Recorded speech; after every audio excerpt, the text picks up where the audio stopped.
জেনেভায় জুলাই গণঅভ্যুত্থান নিয়ে জাতিসংঘের রিপোর্ট উপস্থাপন। শীর্ষ পর্যায়ের নির্দেশেই চলেছে গণহত্যা, জানিয়েছেন Volker Turk. We obviously, as you know, the UN has a very clear position on this, and we always hoped that there would be more moratorium pending the abolition of the death penalty. Bharat ফেরত না দিলেও বিচার হবে শেখ হাসিনার, যথেষ্ট তথ্য প্রমাণ আছে সরকারের কাছে, স্কাই নিউজের সাক্ষাৎকারে ডক্টর ইউনূস। বিচারের সাথে ভোটের সম্পর্ক নেই, জানিয়েছেন আমির খসরু। কোনো চাপে নেই ট্রাইব্যুনাল, জানিয়েছেন চিফ প্রসিকিউটর। ওয়ানডে ক্রিকেটকে বিদায় জানিয়েছেন মুশফিকুর রহিম। সামাজিক যোগাযোগ মাধ্যমে দিয়েছেন ঘোষণা, টি-20কে আগেই বিদায় বলায় খেলবেন শুধু টেস্ট।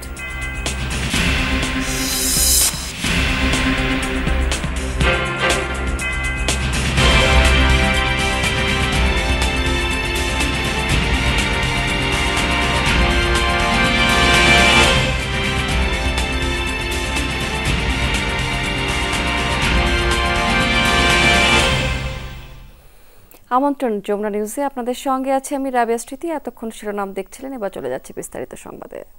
জুলাই অভ্যুত্থানে ব্যাপক এবং সংগঠিতভাবে মানবাধিকার লঙ্ঘন হয়েছে। জাতিসংঘের তদন্ত প্রতিবেদন আনুষ্ঠানিকভাবে উপস্থাপন করে সংস্থাটির হাই কমিশনার ভলকার তুর্ক জেনেভায় এই মন্তব্য করেছেন।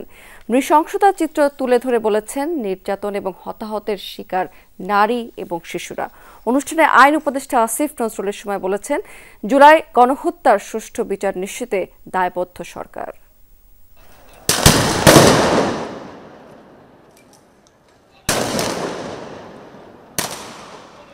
জুলাই আগস্টে ছাত্র জনতার আন্দোলনের সময় ব্যাপক দমন-পীড়ন চালায় আওয়ামী লীগ সরকার। আন্দোলনকারীদের দমাতে না পেরে গুলি ছোড়ে আইন শৃঙ্খলা রক্ষা বাহিনী। হতাহত হয় হাজারো মানুষ। অভ্যুত্থানের এক পর্যায়ে দেশ ছাড়তে বাধ্য হন তৎকালীন প্রধানমন্ত্রী শেখ হাসিনা। পরবর্তীতে অন্তর্বর্তী সরকার গঠনের পর মানবতা বিরোধী এমন অপরাধের তদন্ত শুরু হয়। জাতিসংঘের মানবাধিকার কমিশনও আলাদা তদন্ত শুরু করে।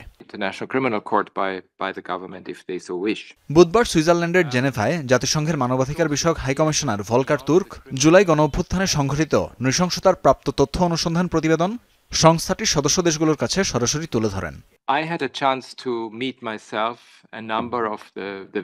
প্রতিবেদন উপস্থাপনের সময় ভলকার তুর্ক জানান, জুলাই গণহত্যায় ব্যাপক ও সংগঠিতভাবে মানবাধিকার লঙ্ঘন হয়েছে, যেখানে নারীর প্রতি সহিংসতাও আছে।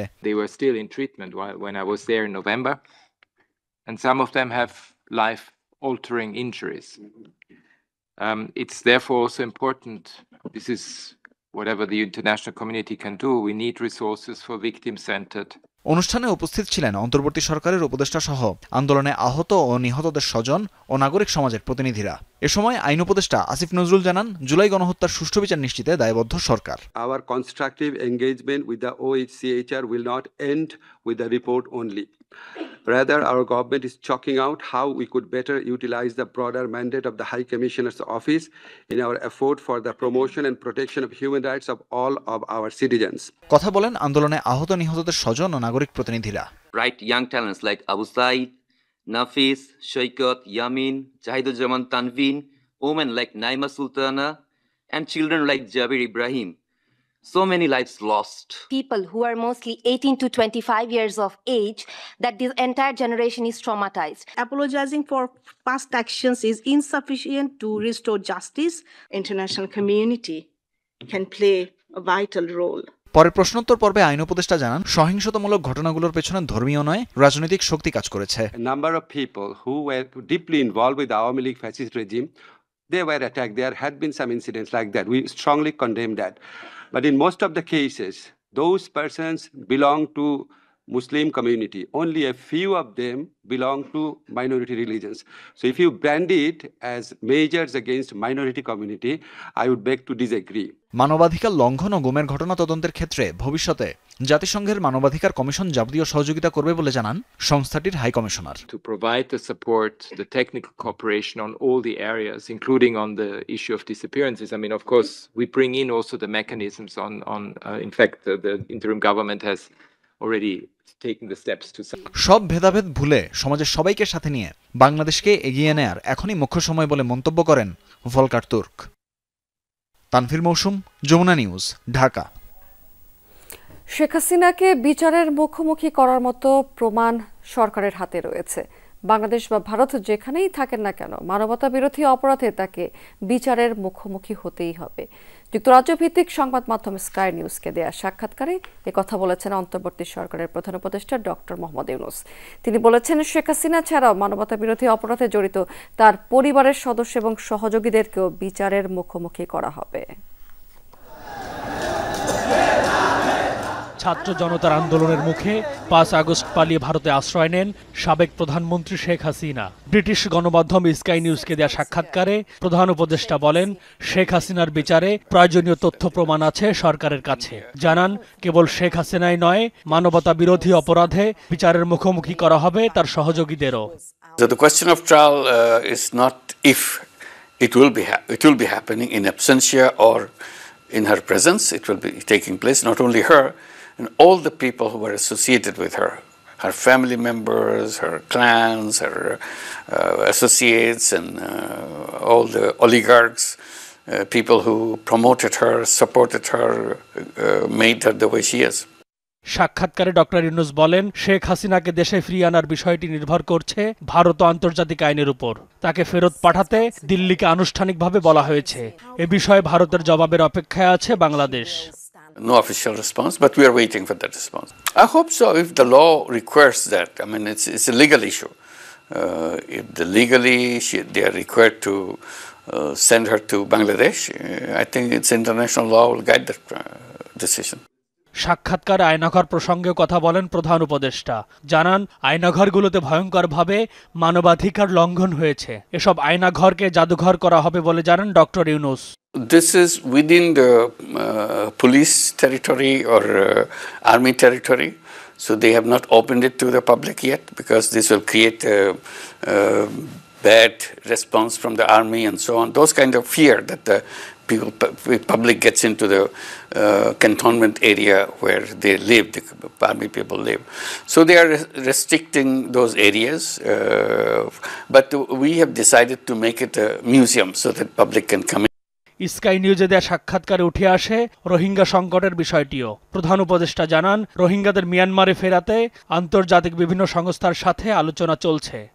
We started discussing with international organizations, can we help them to keep them on the other side?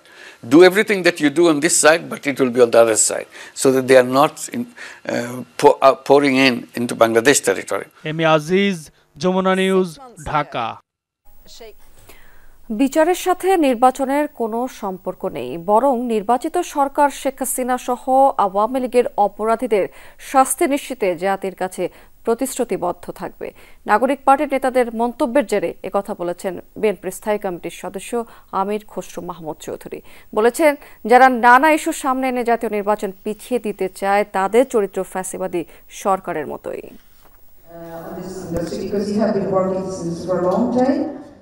জাহাজ ভাঙা শিল্পে চ্যালেঞ্জ ও সম্ভাবনা নিয়ে রাজধানীর একটি হোটেলে Bangladesh ship breakers and recycling association আয়োজন করে গোলটেবিল আলোচনার। অনুষ্ঠানে অংশ নেন সাবেক বাণিজ্যমন্ত্রী ও বিএনপির স্থায়ী কমিটির সদস্য আমির খসরু মাহমুদ চৌধুরী। বলেন, এই শিল্পকে বাধা না দিয়ে সরকারের উচিত সহযোগিতা করা। আগামী 10 বছরে 15,000 জাহাজ ব্রেকিং এর জন্য আসবে। 15,000-এর মধ্যে আমি কত বেশি বাংলাদেশে আনতে পারি। শেখ হাসিনার বিচার এবং জাতীয় নির্বাচন নিয়ে নাগরিক পার্টির নেতাদের বক্তব্য নিয়ে জানতে চাইলে পরে সাংবাদিকদের তিনি বলেন, বিচার সম্পূর্ণই আইনি প্রক্রিয়া, এর সাথে সরকার পরিবর্তনের কোনো সম্পর্ক নেই। সরকার পরিবর্তনের সাথে বিচারিক প্রক্রিয়ার তো কোনো সম্পর্ক নেই। বিচারিক প্রক্রিয়া হচ্ছে, আমরা আইনের শাসনে যদি বিশ্বাস করি, তো বিচারিক প্রক্রিয়া চলছে আছে এবং চলবে। সুতরাং হাসিনার কেন, হাসিনার আওয়ামী লীগের যারা দুঃশাসন যত সবার বিচার হতে হবে, তাই না? হাসিনার তো বটেই। সুতরাং বিচারের সাথে নির্বাচনের কোনো সম্পর্ক আমরা তো দেখতে পাচ্ছি না এখানে। ঐক্যমতের পরিপ্রেক্ষিতে যে সমস্ত সিদ্ধান্ত আসবে সেখানে কারো তো কোনো সমস্যা নেই, কিন্তু আমি এটা প্রস্তাব করছি, এটা হতে হবে, এটা করতে হবে, এই ধরনের মন মানসিকতা যদি থাকে তাহলে তো আমরা আবার শেখ হাসিনার কথা মনে পড়ে যায় আমাদের। বেসরকারি শিক্ষা প্রতিষ্ঠানকে জাতীয়করণের দাবিতে জাতীয় প্রেস ক্লাবের সামনে লাগাতার আন্দোলন করে যাচ্ছে কয়েকশো শিক্ষক কর্মচারী।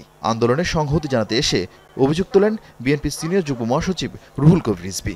বলেন, সরকারের অভ্যন্তরে আরেকটি সরকার থাকায় প্রধান উপদেষ্টা এককভাবে কোনো সিদ্ধান্ত নিতে পারে না। তিনি যে সিদ্ধান্ত নেবেন সেই সিদ্ধান্তের উপর তাকে থাকতে হবে, তাকে দেখতে হবে যে তাদের আশেপাশে শেখ হাসিনার দোষর, শেখ হাসিনার ক্যাসিনো রাজনীতিকে যারা টিকিয়ে রেখেছিল, তারা যদি আপনার প্রশাসনে থাকে তাহলে তো আপনার শিক্ষকদের উন্নতি হবে না। বিএনপি ক্ষমতা এলে শিক্ষকদের দাবি মেনে নেওয়া হবে দেন এমন আশ্বাসও। তারা যদি আপনার প্রশাসনে থাকে। আরিফিন শাকিল, যমুনা নিউজ, ঢাকা। শেখ হাসিনার বিচার নির্বাচনের আগে নাকি পরে হবে তা নিয়ে কোনো চাপ নেই আন্তর্জাতিক অপরাধ ট্রাইব্যুনালে। চিফ প্রসিকিউটর আহ্বান জানিয়েছেন এই সময় যে বিচার নিয়ে কোনো চাপ সৃষ্টি না করতে, নিরপেক্ষভাবে তদন্ত শেষ করে খুব শিগগিরই শেখ হাসিনা সহ অন্য হেভিওয়েট আসামিদের বিরুদ্ধে তদন্ত প্রতিবেদন জমা দেওয়া হবে বলে জানিয়েছেন রাষ্ট্রপক্ষের আইনজীবীরা। জুলাই আগস্টের গণহত্যার মামলায় শেখ হাসিনার বিচার নিয়ে নতুন করে আলোচনা চলছে দেশের রাজনীতিতে। বিচারের আগে ভোট নয়, নতুন দলের একজন নেতার এমন মন্তব্যে আলোচনায় ভিন্ন মাত্রা যোগ করেছে।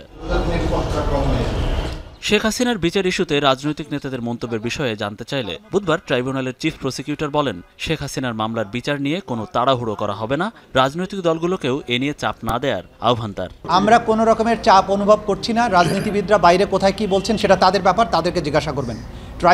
ট্রাইব্যুনাল প্রসিকিউশন সম্পূর্ণভাবে কাজের ক্ষেত্রে স্বাধীন, অতিরিক্ত চাপ প্রয়োগ করবেন না। কারণ ন্যায় বিচার জটিল এবং কঠিন একটা প্রক্রিয়া। এখানে যদি অপ্রস্তুত অবস্থায় রিপোর্ট আসে অথবা তাড়াহুড়া করে বিচার করে আমি বিচারের কোনো ত্রুটি করি, তাহলে প্রতিপক্ষ এটার সুযোগ গ্রহণ করবে, ন্যায় বিচার পরাভূত হতে পারে। এদিন ট্রাইব্যুনালের বিচার কাজ পরিদর্শনে আসেন মার্কিন সাবেক 2 কূটনীতিক। এ সময় উপস্থিত ছিলেন চিফ প্রসিকিউটরের বিশেষ পরামর্শক টবি ক্যাডম্যানও। এরপর তাজুল ইসলাম বলেন, বিচারের বিভিন্ন ক্ষেত্রে সহযোগিতার আশ্বাস দিয়েছেন মার্কিন সাবেক কূটনীতিকরা। তারা এই বিচার প্রক্রিয়ার অগ্রগতি, বিচার প্রক্রিয়াতে কোথায় কোনো সমস্যা আছে কিনা এই সব বিষয়ে আমাদের সাথে খোলামেলা কথাবার্তা বলেছেন। তারা বলেছেন তাদের পক্ষে যতটুকু সম্ভব তারা বাংলাদেশে এই মানবতা বিরোধী অপরাধের বিচারের ক্ষেত্রে তারা সহযোগিতাও করতে চান। এদিন গাজীপুরে হৃদয় হত্যা মামলার পুলিশের সাবেক 5 কর্মকর্তাকে ফের কারাগারে পাঠিয়েছেন আন্তর্জাতিক অপরাধ ট্রাইব্যুনাল। এই মামলায় তদন্ত প্রতিবেদন দাখিল করতে বলা হয়েছে 15 জুন। মনিরুল ইসলাম, যমুনা নিউজ, ঢাকা। অন্তর্বর্তী সরকারের নতুন উপদেষ্টা হিসেবে রাষ্ট্রপতির কাছে শপথ নিয়েছেন অধ্যাপক CR আবরার। বেলা 11টার দিকে বঙ্গভবনে রাষ্ট্রপতি মোহাম্মদ শাহাবুদ্দিন তাকে শপথ বাক্য পাঠ করান। শপথ অনুষ্ঠানে যোগ দিতে বঙ্গভবনে আসেন প্রধান উপদেষ্টা ডক্টর মোহাম্মদ ইউনূস। এছাড়া নতুন উপদেষ্টার শপথ অনুষ্ঠানে যোগ দিয়েছেন উপদেষ্টা পরিষদের অন্যান্য সদস্যরাও। ঢাকা বিশ্ববিদ্যালয়ের অধ্যাপক ডক্টর CR আবরার শিক্ষা মন্ত্রণালয়ের উপদেষ্টা হিসেবে দায়িত্ব পালন করবেন। বিদায়ী শিক্ষা উপদেষ্টা ওয়াহিদুদ্দিন মাহমুদ এখন কেবল পরিকল্পনা মন্ত্রণালয়ের দায়িত্বে থাকছেন।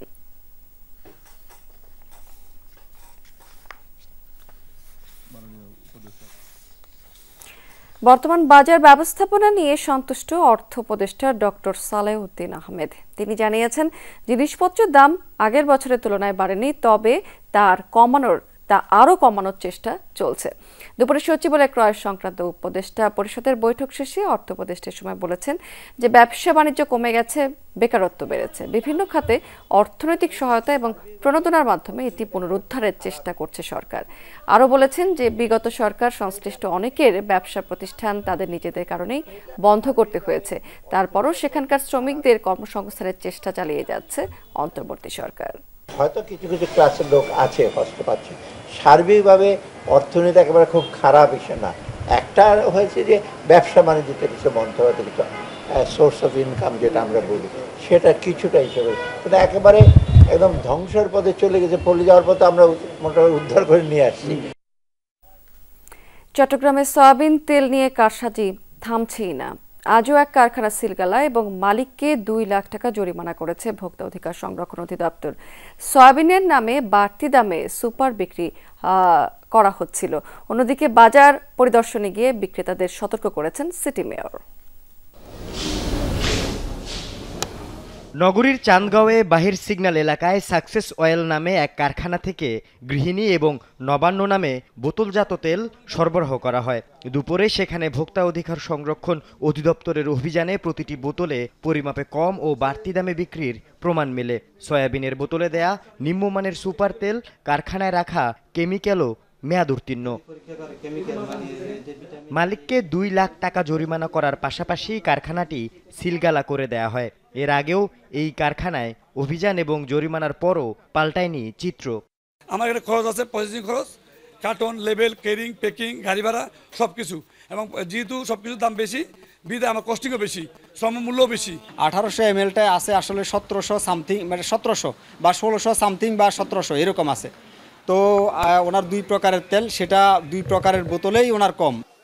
এদিকে প্রশাসনের বেঁধে দেয়া দামে ভোজ্য তেল বিক্রি হচ্ছে কিনা তা তদারকি করতে দুপুরে কাজিরদেউরি বাজার পরিদর্শন করেন সিটি মেয়র। নির্দেশনা অমান্য করে বেশি দাম নিলে এবং কৃত্রিম সংকট সৃষ্টি করলে আইনি ব্যবস্থা নেয়ার হুঁশিয়ারি দেন তিনি।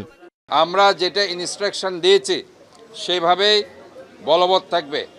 যতই বেশি দামে কিনুক না কেন, তাদেরকে আমরা যে রেট ধার্য করে দিয়েছি কালকে, সেই রেটে তাদেরকে বিক্রি করতে হবে। মঙ্গলবার চট্টগ্রামের সব আমদানিকারক ও ব্যবসায়ীদের সাথে প্রশাসন ও সিটি কর্পোরেশনের বৈঠকে প্রতি লিটার খোলা তেলের দাম 160 টাকা নির্ধারণ করে দেয়া হয়। আল আমিন শিকদার, যমুনা নিউজ, চট্টগ্রাম। গুলশানের একটি বাসায় তল্লাশির নামে নাশকতার ঘটনায় সাবেক কেয়ারটেকার সহ 3 জনকে আটক করা হয়েছে। মঙ্গলবার মধ্যরাতে সাবেক প্রধানমন্ত্রী শেখ হাসিনার রাজনৈতিক উপদেষ্টা এইচ.টি. ইমামের ছেলে তানভীর ইমামের সাবেক স্ত্রীর গুলশানের বাসায় তল্লাশির নামে তছনছ, ভাঙচুর এবং লুটপাট করা হয়েছে। গুলশানের এই বাসাটিতে বিপুল পরিমাণ অবৈধ অর্থ, অস্ত্র এবং আওয়ামী লীগের দোসরদের লুকিয়ে রাখা হয়েছে। এমন তথ্যের ভিত্তিতে মঙ্গলবার মধ্যরাতে দরজা ভেঙে তল্লাশির নামে 20 থেকে 25 জন লোক ঢুকে পড়ে সেখানে। পরে পুলিশ এবং সেনাবাহিনীর সদস্যরা ঘটনাস্থলে উপস্থিত হয়েছেন। সেখান থেকে 3 জনকে আটক করা হয়েছে। তাদের বিরুদ্ধে গুলশান থানায় মামলার প্রক্রিয়া চলছে। আটককৃতরা হলো শাকিল খন্দকার, জুয়েল খন্দকার এবং শাকিল আহমেদ। এদিকে রাজধানীর প্রগতি সরণি এলাকাতে মব তৈরি করে বিদেশি 2 নাগরিকের কাছ থেকে লুটপাটের ঘটনায় আলাদা 2 জনকে আটক করেছে পুলিশ। স্বরাষ্ট্র মন্ত্রণালয়ের পক্ষ থেকে বলা হয়েছে, কোথাও কোনো অপরাধ গঠিত হলে যেন সঙ্গে সঙ্গে নিকটবর্তী থানাকে অবহিত করা হয়। প্রস্তাবিত জাতীয় পরিচয়পত্র নিবন্ধন আইন অধ্যাদেশ 2025 বাতিলের দাবিতে ফরিদপুরে 5 জেলার ইলেকশন অফিসারদের জরুরি সভা হয়েছে। বুধবার বিকেলে ফরিদপুর আঞ্চলিক নির্বাচন কর্মকর্তার কার্যালয়ের সম্মেলন কক্ষে বক্তারা বলেছেন যে এই আইন প্রণয়ন এবং কার্যকর হলে ভোটার তালিকার তথ্যের জন্য নির্বাচন কমিশনকে সিভিল রেজিস্ট্রেশনের নিকট দ্বারস্থ হতে হবে, যা নির্বাচন কমিশনের সাংবিধানিক ক্ষমতা খর্ব করবে। এছাড়া জাতীয় পরিচয়পত্র সিভিল রেজিস্ট্রেশনের ন্যস্ত হলে ভোটার তালিকা এবং জাতীয় পরিচয়ের তথ্য অমিলের সম্ভাবনা রয়েছে। এতে ভোট প্রদান এবং নির্বাচন পরিচালনা বাধাগ্রস্ত হবে। কক্সবাজারের বিমানবন্দর সম্প্রসারণ এলাকা পরিদর্শন করেছেন জেলা প্রশাসক। পৌরসভার 1 নম্বর ওয়ার্ডের সমিতি এবং কুতুবদিয়া পাড়ার একাধিক স্থান পরিদর্শন করে জেলা প্রশাসক মোহাম্মদ সালেউদ্দিন আহমেদ বলেছেন যে 1 নম্বর ওয়ার্ডে সিভিল এভিয়েশনের বিমানবন্দর সম্প্রসারণের কাজ চলছে। এ নিয়ে স্থানীয়দের সাথে সিভিল এভিয়েশনের যে ভুল বোঝাবুঝি তৈরি হয়েছে তা একসাথে বসে সমাধানের আহ্বান জানিয়েছেন তিনি। এর আগে 24শে ফেব্রুয়ারি তুচ্ছ ঘটনাকে কেন্দ্র করে বিমান বাহিনীর সাথে স্থানীয়দের সংঘর্ষে 1 জনের মৃত্যু হয়েছে। এই ঘটনায় উভয় পক্ষই মামলা করে। বাংলাদেশ রেড ক্রিসেন্ট সোসাইটির দিনাজপুর ইউনিটের সভা অনুষ্ঠিত হয়েছে। জেলা প্রশাসনের সম্মেলন কক্ষে আয়োজিত এই সভার সভাপতিত্ব করেন জেলা প্রশাসক রফিকুল ইসলাম। বক্তারা বলেছেন, রেড ক্রিসেন্ট সোসাইটির যুব সংঘকে গতিশীল করতে বিভিন্ন পদক্ষেপ গ্রহণ করেছে অন্তর্বর্তী সরকার। এবার এই কার্যক্রমে যুক্ত হচ্ছে শিক্ষা মন্ত্রণালয়। তাই দুর্যোগকালীন বিপদে এগিয়ে আসা সংগঠন রেড ক্রিসেন্টের বিভিন্ন উদ্যোগকে সফল করতে শিক্ষক অভিভাবকদের প্রতি আহ্বান জানানো হয়েছে।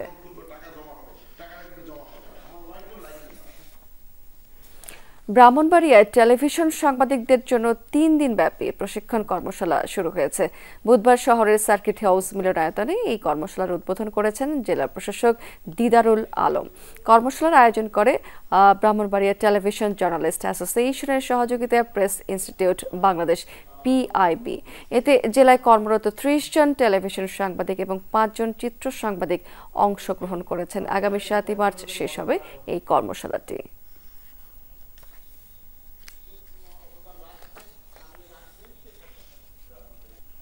রাজধানীর মিরপুর থেকে ঢাকা 20 আসনের সাবেক সংসদ সদস্য MA মালেককে গ্রেফতার করা হয়েছে। এদিকে রংপুরে ধরা পড়েছে নীলফামারী 1 আসনের সাবেক MP আফতাব উদ্দিন সরকার। সাবেক MP মালেককে গ্রেফতারের বিষয়টি নিশ্চিত করেছে ঢাকা জেলার অতিরিক্ত পুলিশ সুপার শাহিনুর কবির। তিনি জানিয়েছেন যে আন্দোলনে আশুলিয়া থানার ছাত্র জনতা হত্যা মামলার এজাহারভুক্ত আসামি তিনি। তার বিরুদ্ধে আশুলিয়া থানায় মোট 4টি হত্যা মামলা করা হয়েছে। বুধবার রাতে রাজধানীর মিরপুর থেকে তাকে গ্রেফতার করা হয়। বৃহস্পতিবার রিমান্ড চেয়ে তাকে আদালতে পাঠানো হবে। এদিকে রংপুর মহানগরীর সেনপাড়া থেকে গ্রেফতার হয়েছে নীলফামারী 1 আসনের সাবেক MP আফতাব উদ্দিন সরকার। পুলিশ জানিয়েছে যে গুর মুজিবের বিল্ডিং নামে পরিচিত একটি ভবনের ফ্ল্যাট 4 মাস আগে ভাড়া নিয়েছেন তিনি। তার বিরুদ্ধে নীলফামারীতে 2টি এবং রংপুরে 1টি মামলা রয়েছে। গাজীপুরের কোনাবাড়িতে একটি ঝুটের গোদামে লাগা আগুন ফায়ার সার্ভিসের প্রায় 2 ঘন্টা চেষ্টায় নিয়ন্ত্রণে এসেছে। বুধবার রাতে আমবাগ এলাকার একটি ঝুটের গোদামে এই আগুনটি লাগে। খবর পেয়ে ফায়ার সার্ভিসের প্রায় 4 ইউনিট আগুন নেভানোর কাজ শুরু করে। পরে ঘন্টা 2-এর চেষ্টায় নিয়ন্ত্রণে আনে আগুন। অগ্নিকাণ্ডে পুড়ে গেছে 10টি ঝুট গুদাম এবং 3টি দোকান। এখনো কোনো হতাহতের খবর পাওয়া যায়নি। নিশ্চিত হওয়া যায়নি আগুনের কারণ এবং ক্ষয়ক্ষতির পরিমাণ সম্পর্কে। পাবনার ঈশ্বরদীতে আগুনে পুড়ে এক নারীর মৃত্যু হয়েছে। ক্ষতিগ্রস্ত অন্তত 10টি বসতঘর। বুধবার বিকেলে ঈশ্বরদীর আসনা মধ্যপাড়া এলাকাতে এই দুর্ঘটনা ঘটেছে। এলাকাবাসী জানিয়েছে রহমান কাজী নামের একটি স্থানীয় বাড়িতে প্রথমে আগুন দেখতে পান তারা। মুহূর্তেই তা ছড়িয়ে পড়ে আশেপাশের বাড়িঘরে। খবর পেয়ে আগুন নিয়ন্ত্রণে আনে ফায়ার সার্ভিস। এ সময় আগুনে পুড়ে মারা যায় আজিলা খাতুন নামের এক নারী। প্রাথমিক ধারণা বৈদ্যুতিক শর্ট সার্কিট থেকেই এই আগুনের সূত্রপাত।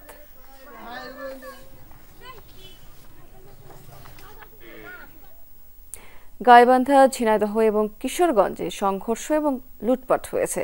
গাইবান্ধা সদরে জমি নিয়ে বিরোধের জেরে প্রতিপক্ষের হামলায় একই পরিবারের প্রায় 5 জন আহত হয়েছেন। স্থানীয়রা জানিয়েছে দীর্ঘদিন ধরেই কুপতলা গ্রামের আবুল খায়ের সাথে দ্বন্দ্ব চলছিল সাবেক মেম্বার বাবলুর। বুধবার বিকেলে এরই জেরে বাবলুর লোকজন আবুল খায়ের পরিবারের উপর হামলা চালায়। আহত হয়েছে এক বৃদ্ধ, 2 নারী সহ মোট 5 জন।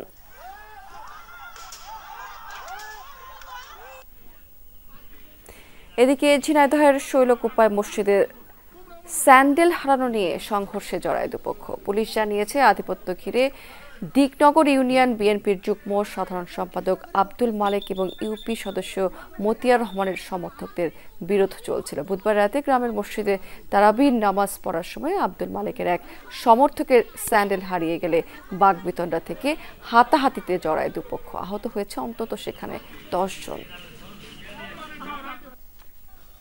এদিকে হাওড়ে পোলো শিকারীদের নামে কোটি টাকার মাছ লুটের অভিযোগ উঠেছে। এমন একটি ভিডিও সামাজিক মাধ্যমে ভাইরাল। স্থানীয়রা জানিয়েছে কিশোরগঞ্জের ইটনার জলমহাল থেকে কোটি টাকার মাছ লুট হয়েছে।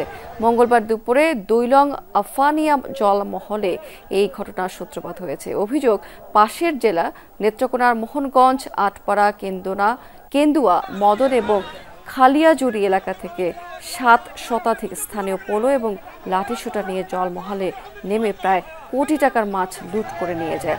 জলমহলের লোকজন বাধা দিতে গেলে তাদের উপরও হামলা চালানো হয়। এই ঘটনায় মামলা হয়নি এখনো পর্যন্ত। সুনামগঞ্জে প্রকাশ্যে চলছে একের পর এক জলমহলের মাছ হুড়ি লুট। ইজারাদারদের দাবি গেল 5 দিনে 2 উপজেলার অন্তত 9টি জলমহলের কয়েক কোটি টাকার মাছ লুটপাট করা হয়েছে। জড়িতদের বিরুদ্ধে ব্যবস্থা নেওয়ার আশ্বাস দিয়েছে অবশ্য পুলিশ। শাল্লা উপজেলার শত আবিল, জাল, পলসহ মাছ ধরার নানা সামগ্রী নিয়ে হাজির কয়েকশো মানুষ। এরপর মঙ্গলবার প্রকাশ্যেই চলে মাছ হরিলুট। জাল, ফলো দেয়া, এরপরে কুসা, এগুলা দিয়া এই বিলটা লুটপাট করছে, মাছ ধরছে। এরা মানে মিছিল সহকারে গিয়া লাইমিয়া কইতেছে লুটপাট করে খাও। ইজারাদারদের দাবি, আগের রাতে মাইকিং করে জলমহলটি থেকে মাছ ধরার ঘোষণা দেওয়া হয়। সকালে পুলিশ নিয়ে উপস্থিত হলেও থামানো যায়নি কাউকে। এভাবে গেল কয়েকদিনে সাল্লা ও দিরাইয়ের অন্তত 7টি বিলের মাছ হরিলুট চালানো হয়েছে। টাঙ্গাবাদ বিভিন্ন গ্রামে, এই গ্রাম থেকে 60 জন, এই গ্রাম থেকে 5 জন মানুষ লইয়া এরা মোবাইল ফোনে যোগাযোগ করিয়া আক্তা হঠাৎ করে মনে হয় 5 থেকে 6,000 মানুষ লইয়া এই 3 তারিখে লাইটের দিকে বিল আর 94টা বিলের প্রায় 1 কোটি টাকার মাছ লুট করিয়া নিয়েছে। পুলিশ বলছে জোয়ারিয়া, কামান, হাতনি, মেঘনা, বারঘর সহ যেসব বিলের মাছ লুটপাট করা হয়েছে সেগুলো ইজারা দেয়া। চলমান অস্থিরতার সুযোগ নিচ্ছে অনেকে, তবে ছাড় পাবে না জড়িত কেউই। সাল্লা তীরের বিষয়গুলো আমাদের নজরে এসেছে। এই বিষয়গুলো যেহেতু বিল এবং ইজারা জড়িত, এই সংক্রান্ত কর্তৃপক্ষ যারা আছেন তাদের সাথে সলা পরামর্শ করে আমরা ব্যবস্থা নিব। সুনামগঞ্জে ছোট বড় মিলিয়ে 30টিরও বেশি জলমহল রয়েছে। ওবায়দুর রহমান, যমুনা নিউজ। চট্টগ্রামের সরকারি জমিতে নির্মিত ঘর, দোকানপাট সহ বিভিন্ন স্থাপনা উচ্ছেদ করেছে জেলা প্রশাসন। বুলডোজার দিয়ে সব গুড়িয়ে ঘেরাও দেয় প্রশাসন। সেখানে বসতদারদের দাবি যে বছরের পর বছর তারা খাজনা দিয়ে আসছে, সেখানে উচ্ছেদের নোটিশ পাননি, তোলেন এমন অভিযোগও। সেনাবাহিনী, বিজিবি, র্যাব ও পুলিশকে সাথে নিয়ে সকালে নগরীর আলকরণ গলিতে উচ্ছেদ অভিযান শুরু করে চট্টগ্রাম জেলা প্রশাসন। ভেঙে দেয়া হয় 45টি দোকান ও বেশ কয়েকটি বসতঘর। জেলা প্রশাসনের দাবি, জমির আগের মালিক দেশ ছাড়ার পর 1964 সাল থেকে এই সম্পত্তি জেলা প্রশাসনের দখলে। সম্প্রতি আলবার্ট সরকারের নামে একজনকে জমি বুঝিয়ে দিতে আদালতের নির্দেশের পর চালানো হয় এই উচ্ছেদ অভিযান। আমি 6 লাখ টাকা দিয়ে দোকানটা লইছি, এবং 6 মাস আগে দোকানটা ভাঙচুর হয়ে যেতেছে। আমরা যদি 2019 সাল থেকে অবৈধ দখলদার হইতে থাকি, 2023 সাল পর্যন্ত সরকার আমাদের থেকে কি জন্য খাজনা গ্রহণ করে? আমরা চাচ্ছি এই জায়গাটা সরকারের কাছে থাকুক। আমরা আমাদের জায়গায় আমরা দাবি করতেছি না। আমরা আজকে 70-80 বছর ধরে সরকারকে ভাড়া দিয়ে আসতেছি। 3.5 বিঘা আয়তনের জমিটির বর্তমান মূল্য প্রায় 150 কোটি টাকা। তবে বিনা নোটিশে উচ্ছেদ করা হয়েছে বলে অভিযোগ ভুক্তভোগীদের। ডিসির নিরাপত্তার কারণে সরকারের সম্পত্তিটা বেহাত হচ্ছে। কোনো নোটিশ দেয় নাই, শুধু গতকাল আসছে, বলছে সকাল 9টার মধ্যে ভাঙা হবে। ওনারা ভোর 7টার দিকে চলে আসছে ভাঙার জন্য। আমাদেরকে 1 মাস সময় দিতে পারতো, আমাদের বউ বাচ্চা আছে, 1 মাসে আমরা কোথায় যাব? নোটিশ প্রদান সহ আইনি প্রক্রিয়ায় কোনো ব্যত্যয় হয়নি বলছেন জেলা প্রশাসন। 2 মাস আগে নোটিশ দিয়েছি। এই নোটিশের ভিত্তিতে ওনারা একটা রিট পিটিশন করেছিল, ওখানে একটা স্টে আসছিল, ওটা স্টেটা ভ্যাকেট হয়েছে। শহীদুল সুমন, যমুনা নিউজ, চট্টগ্রাম। ট্রাম্পের ক্লিন গাজা মিশনের বিকল্প নিয়ে হাজির হয়েছেন আরব নেতারা। বাসিন্দাদের না সরিয়ে গাজা পুনর্গঠনে প্রায় 5 বছর মেয়াদী পরিকল্পনা উত্থাপন করেছে মিশর। মঙ্গলবার কায়রোর বিশেষ সম্মেলনে $53 বিলিয়ন বাজেটের ওই প্রস্তাবে সম্মতি দিয়েছেন আরব নেতারা। তবে এরই মধ্যে প্রস্তাবের বিরোধিতা করেছে যুক্তরাষ্ট্র এবং ইসরায়েল। গাজায় যুদ্ধবিরতির পরবর্তী ধাপ নিয়ে অনিশ্চয়তার মধ্যে মঙ্গলবার মিশরের আয়োজনে কায়রোয় আরব নেতাদের বিশেষ সম্মেলন অনুষ্ঠিত হয়। অন্যান্যদের পাশাপাশি সেখানে উপস্থিত ছিলেন ফিলিস্তিনের প্রেসিডেন্ট মাহমুদ আব্বাস, আরব লীগ মহাসচিব আহমেদ আবুল ঘেইত এবং জাতিসংঘের মহাসচিব অ্যান্তোনিও গুতেরেস। বাসিন্দাদের উচ্ছেদ করে ট্রাম্পের বিলাসবহুল গাজা গড়ে তোলার পরিকল্পনার বিপরীতে নতুন প্রস্তাব তুলেছে মিশর, যেখানে বাসিন্দাদের না সরিয়েই 3 ধাপে উপত্যকার সংস্কারের কথা বলা হয়েছে।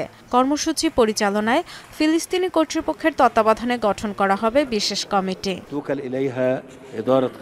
জঞ্জাল সরিয়ে রাস্তাঘাট নির্মাণ, বাস্তুচ্যুতদের ঘরে ফেরার সুযোগ তৈরি ও আবাসনের ব্যবস্থা, সমুদ্র বন্দর ও বিমানবন্দর পুনর্নির্মাণ, পানি ও টেলিযোগাযোগ ব্যবস্থার সংস্কার করা হবে ধাপে ধাপে। জাতিসংঘের শান্তিরক্ষী মোতায়েনের লক্ষ্যও রয়েছে। ফিলিস্তিনি ভাইদের সাথে সমন্বয়ের ভিত্তিতে কাজ করেছে মিশর, যাতে স্বাধীন একটি কমিটি গঠন করা যায়, যেখানে আস্থাভাজন এবং দক্ষ ফিলিস্তিনিরা থাকবে। ত্রাণ ব্যবস্থাপনা সহ অন্তর্বর্তীকালীন বিভিন্ন কর্মসূচি তত্ত্বাবধান করবে তারা, যাতে ফিলিস্তিনিরা নিজ ভূমে ফিরতে পারে। এই প্ল্যাটফর্ম থেকে সব দেশকে মিশরের উদ্যোগে শামিল হওয়ার আহ্বান জানাই। মিশরের প্রস্তাবে একমত হয়েছেন আরব নেতারা। গাজার রাজনৈতিক ও নিরাপত্তাজনিত দায়িত্ব পালনে ভূমিকা রাখতে চান বলে জানান ফিলিস্তিনি প্রেসিডেন্ট মাহমুদ আব্বাস। ফিলিস্তিনি জাতীয় ঐক্য জোরদারে ভূমিকা রাখতে চাই। স্বচ্ছতা ও জবাবদিহিতা নিশ্চিতে প্রশাসনিক সংস্কার প্রয়োজন। বিভিন্ন উন্নয়নমূলক কর্মসূচি পরিচালনায় ফিলিস্তিনি জনগণের বৈধ প্রতিনিধি পিএলও হামাসের সাথেও বিভিন্ন সময় আলোচনার উদ্যোগ নিয়েছি, তবে দুঃখজনকভাবে কোনো ফলাফলে পৌঁছানো যায়নি। আগামী শুক্রবার জেদ্দায় ইসলামী সহযোগিতা সংস্থা ওআইসির সম্মেলনে প্রস্তাবটি অনুমোদনের জন্য উত্থাপন করবেন মিশরের পররাষ্ট্রমন্ত্রী বদর আবদেল আত্তা। গাজা পুনর্গঠনে মিশরের প্রচেষ্টাকে স্বাগত জানিয়েছে হামাস। কায়রোর প্রস্তাবকে প্রত্যাখ্যান করেছে ইসরায়েল ও যুক্তরাষ্ট্র। ইসরায়েলে হামাসের হামলা পরবর্তী পরিস্থিতি বিবেচনায় নেওয়া হয়নি বলে অভিযোগ করেছে তেল আবিব। ডরথি তস্ট্রিন, যমুনা নিউজ। সামরিক সহায়তার পর এবার ইউক্রেনকে গোয়েন্দা তথ্য সরবরাহ বন্ধ করল যুক্তরাষ্ট্র। বুধবার এই তথ্য নিশ্চিত করেছেন মার্কিন জাতীয় নিরাপত্তা উপদেষ্টা মাইক ওয়ালটস। যুক্তরাষ্ট্রের নতুন এই সিদ্ধান্তে রুশ বাহিনীর উপর হামলার ক্ষেত্রে ইউক্রেনের সক্ষমতা বহুলাংশে হ্রাস পাবে, কেননা চলমান যুদ্ধে রুশ সেনা এবং মস্কোর সামরিক অবকাঠামো লক্ষ্য করে হামলা চালাতে মার্কিন গোয়েন্দা তথ্যের উপর নির্ভরশীল ইউক্রেন। যুক্তরাষ্ট্রের পক্ষ থেকে জানানো হয়েছে, কিছু গোয়েন্দা তথ্য সরবরাহ করা হলেও রাশিয়ার গতিবিধি সংক্রান্ত কোনো তথ্য পাবে না কিয়েভ। নজিরবিহীন হট্টগোলের সাক্ষী হলো মার্কিন কংগ্রেস। যৌথ অধিবেশনে ভাষণ দেওয়ার সময় বিরোধীদের তোপের মুখে পড়েন প্রেসিডেন্ট ডোনাল্ড ট্রাম্প। পেতে হয় মিথ্যাবাদীর তকমা। চোর উপাধি পেয়েছেন তার ঘনিষ্ঠ সহযোগী এবং শীর্ষ ধনকুবের ইলন মাস্ক। অধিবেশনের শুরু থেকেই গোলাপি পোশাকে প্রতিবাদ জানান ট্রাম্প বিরোধীরা। একই দিন স্বাস্থ্যসেবা প্রকল্প নিয়ে প্রশ্ন তোলায় এক ডেমোক্র্যাট সেনেটরকে বের করে দেওয়া হয়েছে। মঙ্গলবার কংগ্রেসের যৌথ অধিবেশনে মার্কিন প্রেসিডেন্টের ভাষণ ঘিরে শুরু থেকেই ছিল উত্তেজনা। প্রতিবাদের অভিনব ভাষা হিসেবে গোলাপি পোশাকে কংগ্রেস চেম্বারে উপস্থিত হন বিরোধীরা। বিলিয়নার বন্ধুদের বাঁচাতে গিয়ে নারীদের সাথে প্রতারণা করছেন ডোনাল্ড ট্রাম্প, এমন অভিযোগ তাদের। ট্রাম্প কংগ্রেসে প্রবেশের পর আরও উত্তপ্ত হয় পরিস্থিতি। প্রতিবাদী ভাষায় লেখা প্ল্যাকার্ডের মাধ্যমে ক্ষোভ জানান বিরোধীরা। তবে বক্তব্য চলাকালে শুরু হয় আসল নাটকীয়তা। ট্রাম্পের একের পর এক দাবিকে মিথ্যা আখ্যা দিয়ে প্ল্যাকার্ড তুলে ধরেন বিরোধীরা। বক্তব্যের এক পর্যায়ে মেডিকেড তহবিল বাতিল নিয়ে প্রশ্ন তোলায় ডেমোক্রেট নেতা আল গ্রিনকে বের করে দেওয়া হয় চেম্বার থেকে। আমি শুধু এটা স্পষ্ট করছিলাম যে ট্রাম্পের মেডিকেড বাতিলের কোনো অধিকার নেই। যে কোনো শাস্তি মাথায় নিতে প্রস্তুত আছি, কিন্তু মানুষের জানার অধিকার আছে যে ট্রাম্প প্রশাসন কিভাবে এই সহায়তা বন্ধের পায়তারা চালাচ্ছে। বিরোধীদের দাবি, ক্ষমতায় যাওয়ার পর থেকে একের পর এক মিথ্যা বলে যাচ্ছেন মার্কিন প্রেসিডেন্ট, যাতে ক্ষতিগ্রস্ত হচ্ছে সাধারণ মানুষ। আমাদের প্রতিবাদের মূল লক্ষ্যই ছিল যে আমরা তাকে অভিবাদন জানাবো না। ট্রাম্প আমাদের সম্মানের যোগ্য না, কারণ তিনি আমেরিকান জনগণের ক্ষতি করছেন, অসম্মান করছেন। তারা সবকিছুই বন্ধ করতে চাইছে। এটা রাজনৈতিক কদাচার। আমাদের নিয়ে এক ধরনের খেলা চলছে, যারা যুক্তরাষ্ট্রের সবচেয়ে দুর্বল নাগরিকদের আঘাত করতে চায়। কংগ্রেসে ডোনাল্ড ট্রাম্পের ভাষণ ঘিরে নিউ ইয়র্ক এবং ওয়াশিংটনেও বিক্ষোভ করেছে সাধারণ মার্কিনীরা। অনিক রহমান, যমুনা নিউজ।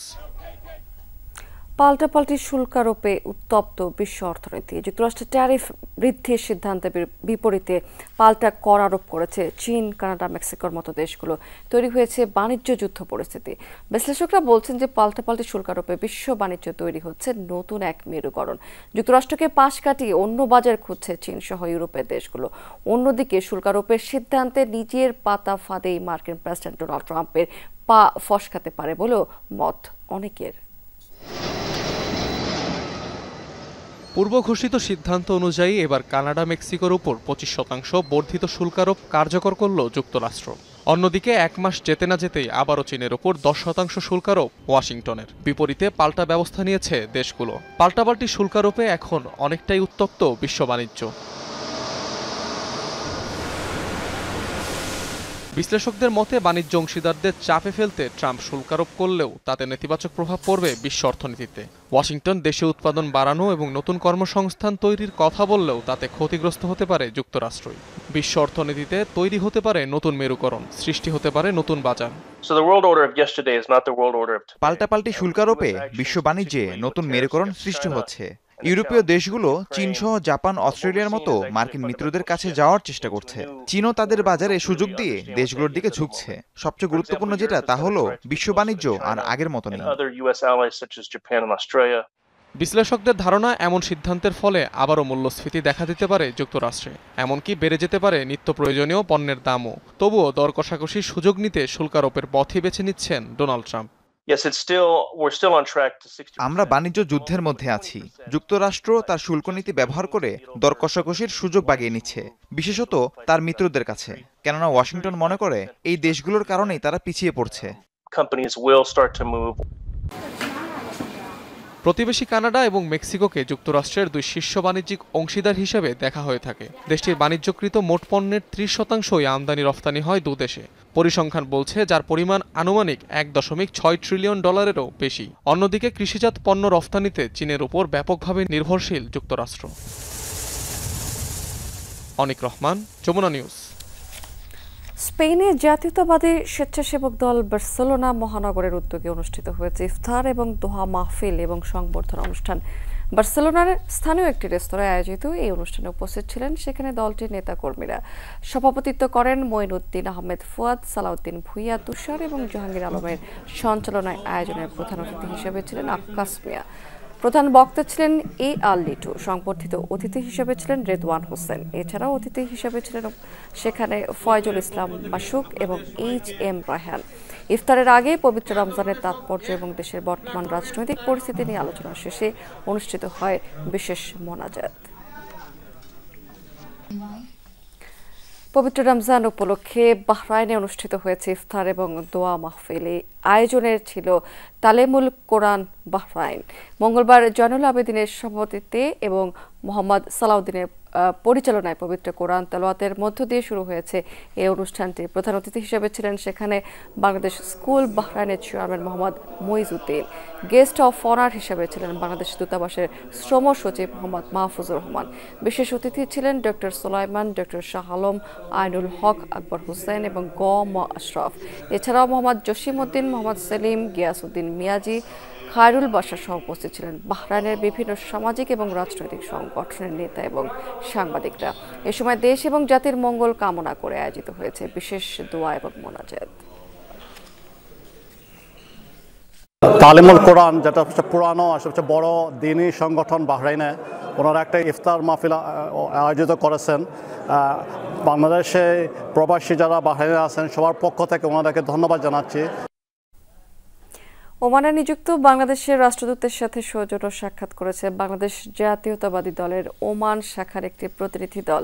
ওমানের বাংলাদেশ দূতাবাসে নবনিযুক্ত রাষ্ট্রদূত খন্দকার মেজবাউল আজিমের সাথে সাক্ষাৎ করে প্রতিনিধি এই দলটি। নেতৃত্বে ছিলেন ওমান বিএনপির সভাপতি নূর হোসেন তালুকদার, সাধারণ সম্পাদক ইসা চৌধুরী এবং সাংগঠনিক সম্পাদক সাইদুল ইসলাম। এ সময় আরও উপস্থিত ছিলেন সেখানে দূতাবাসের ঊর্ধ্বতন কর্মকর্তারা। আলোচনায় ওমান এবং বাংলাদেশের মাঝে দ্বিপাক্ষিক সম্পর্ক উন্নয়ন, ওমানে বন্ধ শ্রম বাজার চালু, বিমানের ভাড়া কমানো, কর্মহীন প্রবাসীদের কাজের ব্যবস্থা সহ উঠে আসে নানা বিষয়ে। ভারতের ইন্দিরা গান্ধী ন্যাশনাল ওপেন ইউনিভার্সিটির 38তম সমাবর্তন অনুষ্ঠিত হয়েছে। প্রতিষ্ঠানটির ওমান শাখায় কৃতকার্য শিক্ষার্থীদের মাঝে প্রদান করা হয়েছে সনদ। ভারতে বিশ্ববিদ্যালয়টির নিজস্ব ক্যাম্পাস সহ বিশ্বের 25টি শাখার ক্যাম্পাসে কৃতকার্য শিক্ষার্থীদের মাঝে সনদ প্রদান করা হয়। ওমানে আয়োজিত এই সমাবর্তন অনুষ্ঠানের প্রধান অতিথি হিসেবে ছিলেন সেখানে ভারতের শিক্ষামন্ত্রী ধর্মেন্দ্র প্রধান, যিনি ভার্চুয়ালি যোগদান করেছেন। সেখানে বিশ্ববিদ্যালয়টির ওমান শাখার ডিন ডক্টর আলীর সভাপতিত্বে সনদ প্রদান করা হয়েছে 50 জন শিক্ষার্থীর মাঝে। অনুষ্ঠানের বিশেষ অতিথি হিসেবে ছিলেন সেখানে ভারতীয় প্রতিষ্ঠান মগনলাল ঠাকুর এর ব্যবস্থাপনা পরিচালক শ্রী সুরেন্দর যোশী। এই সময় বাংলাদেশের শিক্ষার্থী আফতাবউদ্দিন জনি, সঞ্জিদা আক্তার সহ সনদ গ্রহণ করেন আরও অনেকে। এই প্রতিষ্ঠানটিতে বর্তমানে পড়াশোনা করছেন বাংলাদেশের অনেক শিক্ষার্থী। আমরা ওমানে এসে কাজের পাশাপাশি এই যে পড়াশোনাটা চালানো, এটা একটা কষ্টসাধ্য ব্যাপার ছিল। তবে আমরা একে অপরের সাপোর্ट করার কারণে আলহামদুলিল্লাহ আমরা ফাইনালি এটা কমপ্লিট করতে পারছি। हायर एजुकेशन के लिए है बांग्लादेशी स्टूडेंट या तो यूरोप जाता है या तो अमेरिका जाता है। जो बच्चे यहाँ रह जाते हैं उसको इग्नू गवर्नमेंट ऑफ इंडिया का है, वो यहाँ पढ़ते हैं। ওডিআই ক্রিকেট থেকে অবসরের ঘোষণা দিয়েছেন মুশফিকুর রহিম। সামাজিক যোগাযোগ মাধ্যমে দেয়া এক পোস্টে ওয়ানডে ক্যারিয়ারের ইতি টানার ঘোষণা দিয়েছেন এই অভিজ্ঞ ক্রিকেটার। চ্যাম্পিয়ন্স ট্রফির পারফরমেন্স নিয়ে পড়েছিলেন সমালোচনার মুখে। টি-20কে বিদায় বলেছিলেন আগেই, এখন শুধু টেস্ট ক্রিকেটকেই চালিয়ে যাবেন মিস্টার ডিপেন্ডেবল। পরিশ্রম, নিবেদন, একাগ্রতা, এই তিনের সমন্বয়ে মুশফিকুর রহিম। মুশফিক নামটা শুনলে যে কারো মনের গহীনে ভেসে উঠবে সেই ছবিগুলো। মুশফিক অনুশীলনে আসছেন, পুরো মাঠে যখন মুশি বাদে আর কেউই নেই। মুশফিক অনুশীলন থেকে ফিরছেন, গল্পটা তখনও একই, পুরো মাঠে তখন মুশি বাদে আর কেউই নেই। মুশফিক দেশের ক্রিকেটের কিংবদন্তি। শেষ 10-12টা বছরে বিশ্ব ক্রিকেটের নায়কদের সাথে পাল্লা দিয়ে রান করেছেন মুশি। তার বিদায়টা কি নায়কাচিত হলো? কোথাও কি একটু খামতি থেকে গেল না? নায়কেরা মাঠ থেকে বিদায় বলবেন, সতীর্থরা কাঁধে তুলবে, গার্ড অফ অনার মিলবে, ভক্তদের হৃদয়ে হবে রক্তক্ষরণ। সেখানে মুশির অবসরটা সাধারণ থেকে হলো অতি সাধারণ, ফেসবুকের সামান্য একটা স্ট্যাটাসে। তবে মুশির ক্যারিয়ার তো আর সামান্য নয়। ইংল্যান্ডকে বিশ্বকাপে হারানোর ম্যাচে 89, দক্ষিণ আফ্রিকাকে হারানোর পথে 78 কিংবা অস্ট্রেলিয়ার সাথে সেঞ্চুরি। বলতে চাইলে মুশির ক্যারিয়ারের এমন অর্জনের গল্প বলে শেষ করা যাবে না। বিদায় বলার গল্পের মতো শেষ বেলায়ও মুশির কেটেছে কত না সাধারণ। টানা 12 ইনিংসে 50 নেই, গড়ও নামতে নামতে 22-এ ঠেকেছে। তাতে কি বা আসে যায়? মুশি তো বাংলাদেশ ক্রিকেটের জন্য অসাধারণ, মেধায়, মননে, পরিশ্রমে। রঞ্জন শান্ত, যমুনা স্পোর্টস। দর্শক, এই ছিল যমুনা নিউজে এতক্ষণ সঙ্গে থাকার জন্য ধন্যবাদ আপনাদের সবাইকে।